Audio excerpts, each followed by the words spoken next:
High, আমি পুচকি। প্রতিদিন নিত্য নতুন কার্টুন পেতে আমাদের চ্যানেলটাকে সাবস্ক্রাইব করুন এবং পাশে থাকা বেল আইকনটি টিপ দিয়ে রাখুন। মজার মজার কার্টুন কত প্রকার ও কি উদাহরণ সহ বোঝায় দেওয়ার জন্য আমি ফাহাদ আপনাদের সাথে আছি। কিরে পুচকি, তোর কি এখনো হয়নি? না রে, এখনো শেষ হয় নাই, আর একটু বাকি আছে। একটু কষ্ট করে বস। তুই আসলে এত সময় নিয়ে কি করছিস আমাকে একটু বলতো দেখি। আর বলিস না, একটা অ্যাসাইনমেন্ট রেডি করতেছি কিন্তু কিছুই হচ্ছে না। বারবার শুধু ভুল হয়ে যাচ্ছে, গোলায় ফেলতেছি। বাট এবার মনে হচ্ছে যে হয়ে যাবে। আমাকে বললেও তো পারতি, আমি তোকে হেল্প করতাম অ্যাসাইনমেন্ট রেডি করার জন্য। তোকে অসংখ্য ধন্যবাদ, তুই বলেছিস এটাই যথেষ্ট, আমার হয়ে গেছে। তুই বস, আমি আসতেছি। আমি তো বসেই আছি, আমি কি দাঁড়িয়ে আছি নাকি? হা হা হা হা হা। ফাহাদ, এবার বল তোর কি অবস্থা। আগে তো বস, তারপর বলছি, তোর সাথে গল্প করবো। বস। সবকিছুই কেমন কেমন যেন লাগে, বুঝছস? হ্যাঁ, কিছু করতে গেলে কিছুতেই কিছু হয় না। পরবর্তীতে দেখা যায় যে একটু কেমন উল্টা পাল্টা হয়ে যায়, পরে আবার ঠিক হয়ে যায়।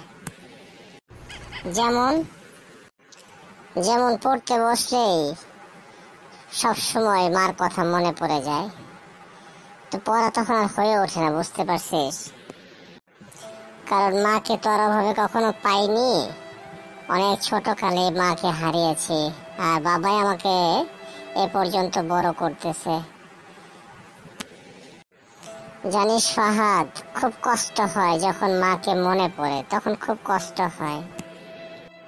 নিজেকে তখন সামলাতে পারি না, শুধু কান্না পায় আর কান্না পায়।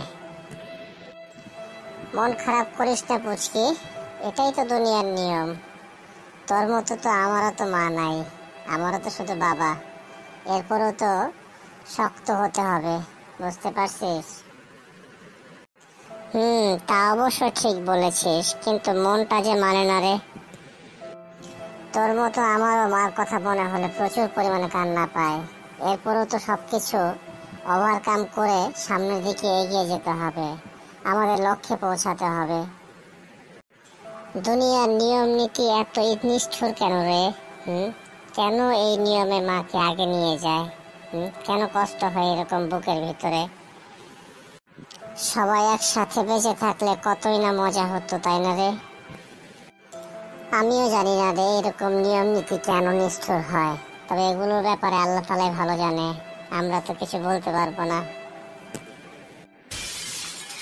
আর শত কষ্টের ভিতরেও এই নিষ্ঠুর নিয়ম নীতিকে আমাদের মেনে নিয়ে চলতে হবে। তুই ঠিকই বলেছিস। যাক, বুঝতে পেরেছিস, তাহলে এখন আর মন খারাপ করে থাকিস না। আর দুনিয়াতে আমাদের জীবনটা সংগ্রামের মধ্যে দিয়েই চলতে হবে, বড় হতে হবে, লক্ষ্যে পৌঁছাতে হবে। এবং যেহেতু মা নাই, বাবার মুখকে উজ্জ্বল করতে হবে, বাবার মাথাকে উঁচু করতে হবে। এটাই হচ্ছে আমাদের লক্ষ্য, আর এই লক্ষ্য নিয়ে আমাদেরকে আগাতে হবে। তুই ঠিকই বলেছিস। আর মন খারাপ করে থাকবো না। তোর কথাগুলো অনেক ভালো লাগলো শুনে, মনটাও ভালো হয়ে গেল। এবার তাহলে চল, বাহির থেকে একটু ঘুরে আসি, মাইন্ডটাকে একটু রিফ্রেশ করে আসি, চল। কথাটা অবশ্য মন্দ বলিসনি, চল যাওয়া যাক। ওকে, লেটস গো। কিরে নোলা, তুই একা একা এখানে কি করছিস? কাকু, অপেক্ষা করছি, পুচকি আর ফাহাদ আসবে তো, তাই তাদের জন্য অপেক্ষা করছি। ও আচ্ছা আচ্ছা, খুব ভালো কথা। ঠিক আছে, তাহলে তুই থাক, আমি তাহলে গেলাম। অসম্ভব কাকু, তুমি যখন চলে আসছো তুমি তো যেতেই পারবে না। আজকে আমাদের গল্প শোনাতে হবে, বুঝতে পারছো?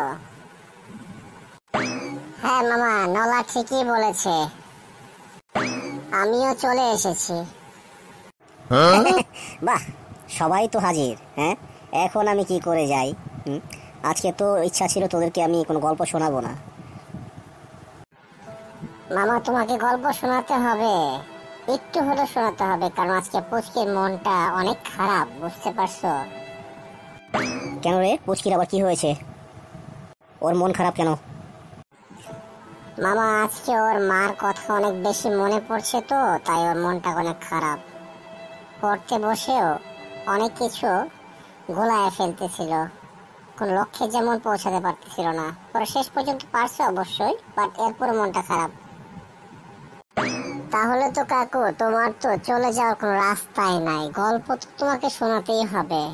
পুচকির জন্য হলেও আজকে তোমাকে গল্প বলতে হবে, বুঝতে পারছো? তা না হয় বুঝলাম, কিন্তু একটা জিনিস কি জানোস? যাই কিছু হোক, মন খারাপ থাকুক, অন্য চিন্তা মাথায় আসুক, এরপরেও হাসি মুখে সব কিছু বরণ করে নিতে হবে। সব কিছু শক্তভাবে নিয়ে সামনের দিকে এগিয়ে যেতে হবে তোদের, বুঝতে পারছিস? তোদের লক্ষ্যে পৌঁছাতে হবে, এটাই হচ্ছে বাস্তবতা। একটা গল্প বলি শোন। এক বুজুর্গ ব্যক্তি একটা জায়গায় বসে আছে, তো আরেকটা লোক সেখানে মন খারাপ করে তার সামনে গিয়ে বলল যে, হুজুর, আমি আমার লক্ষ্যে পৌঁছাতে চাই কিন্তু পারতেছি না, কেমন যেন সব কিছু উলটপালট হয়ে যায়। তখন ওই বৃদ্ধ লোকটি ওই যুবক ছেলেটাকে বলল যে, এই পুকুরে তুমি একটা ডুব দাও, আমি তোমার পাশে আছি। তারপর কি হলো? তারপর যেই যুবক ছেলেটি পুকুরে ডুব দিছে, অমনি বৃদ্ধ লোকটি তার মাথা পানির নিচে এমনভাবে চেপে ধরলো, কোনোভাবেই সে উপরের দিকে উঠতে পারতেছিল না। বলো কি মামা, তারপর কি হলো? যুবক ছেলেটি খুব চেষ্টা করতেছিল যে পানির নিচ থেকে উপরের দিকে উঠতে, কিন্তু সে কোনোভাবেই পারতেছিল না। তার নিঃশ্বাস যেন বন্ধ হয়ে যাচ্ছে, সে যেন প্রতিনিয়ত মৃত্যুর কোলে ধাবিত হচ্ছিল। তারপর কি হলো? যুবক ছেলেটি মনে করতেছিল, এই বুঝি আমি মারা যাব, এই বুঝি আমি মারা যাব। তো শেষ পর্যন্ত অনেক কষ্ট করে যখন দুই এক ঢুক পানি খেয়ে ফেলছে, তখন সে অনেক ছটফট করে পানির উপরে বৃদ্ধ লোকটির হাত সরিয়ে সে উপরে উঠে এলো। কি সাংঘাতিক রে বাবা! এই বৃদ্ধ লোকটি তাকে চেপে ধরে মারার জন্য এত কিছু করছে। তারপর কি হলো? বৃদ্ধ লোকটি যুবক ছেলেটিকে মারার জন্য তাকে পানির নিচে চেপে ধরে নাই, বরঞ্চ এখানে শিক্ষণীয় আছে তোদের জন্য, এই কারণে তোদেরকে গল্পটা আমি বলতেছি। তারপর যা হলো, বৃদ্ধ লোকটি যুবক ছেলেটিকে জিজ্ঞেস করলো যে, তোমার পানির নিচে কেমন বোধ হচ্ছিল, তুমি তোমার নিজেকে কেমন মনে করতেছিলে? যুবক ছেলেটি উত্তরে বলল যে, আমার পানির নিচে প্রতিনিয়তই দম বন্ধ হয়ে আসতেছিল, এই বুঝি মরে যাবো এরকম মনে হচ্ছিল। আর আমার শুধু একটাই লক্ষ্য ছিল যে আমি কিভাবে পানির উপরে উঠবো, আর নিজের জীবন বাঁচাবো। তো এই লক্ষ্য নিয়ে আমি যখন অনেক চেষ্টা করে যখন আপনার হাতটাকে ঝটকানা দিয়ে তারপর উপরে চলে আসলাম, তখন মনে হলো যে আমি বেঁচে গেলাম, আমি স্বস্তির নিঃশ্বাস ফেললাম। তখন বৃদ্ধ লোকটি যুবক ছেলেটাকে বলল যে, তুমি আমাকে প্রশ্ন করেছিলে না, তোমার জীবনের লক্ষ্যে তুমি পৌঁছাতে চাও, কিন্তু সব কিছু কেমন যেন এলোমেলো হয়ে যায়। তো একটা লক্ষ্য নিয়ে অগ্রসর হও, ডানে বামে কোনো কিছুই তাকিয়ে দেখবে না, দেখবে যে তুমি তোমার লক্ষ্যে পৌঁছে গেছো। অনেক বাধা বিপত্তি আসবে জীবনে চলার পথে, কিন্তু তোমার লক্ষ্যে পৌঁছাতে গেলে ঠিক পানির নিচে থেকে যেমন উপরে উঠে এসেছো, তদ্রূপ সমস্ত বাধা বিপত্তিকে দূরে ঠেলে দিয়ে তুমি তোমার লক্ষ্যে পৌঁছে যাবে ইনশাল্লাহ। এভাবেই তুমি অগ্রসর হও। বাহ মামা, চমৎকার ছিল, চমৎকার ছিল, অনেক ভালো একটা গল্প। তারপর কি হলো?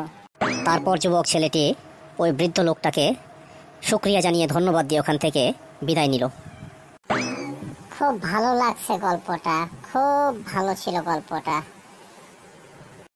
হ্যাঁ, সত্যি অসাধারণ ছিল গল্পটা। ঠিক বলেছিস, গল্পটা অসাধারণ ছিল। তো গল্পের মতোই তোদের জীবনে অনেক বাধা বিপত্তি আসবে, সব বাধা বিপত্তিকে পায়ে ঠেলে সব কিছু ওভারকাম করে তোদের সামনে লক্ষ্যে এগিয়ে যেতে হবে, আর এটাই হওয়া উচিত আমি মনে করি। হ্যাঁ, ইনশাল্লাহ আমরা আমাদের লক্ষ্যে পৌঁছাবই। যতই বাধা আসুক আমরা পিছু হটবো না, সামনে আমরা এগিয়ে যাবই ইনশাল্লাহ। তোদের কথা শুনে অনেক ভালো লাগলো। ঠিক আছে, তোরা তাহলে থাকোই, আমি তাহলে যাই। ভালো থাকিস তোরা। খোদা হাফেজ। ভিডিওটি ভালো লাগলে আমাদের চ্যানেলটিকে সাবস্ক্রাইব করে পাশে থাকা বেল আইকনটি টিপ দিয়ে রাখুন।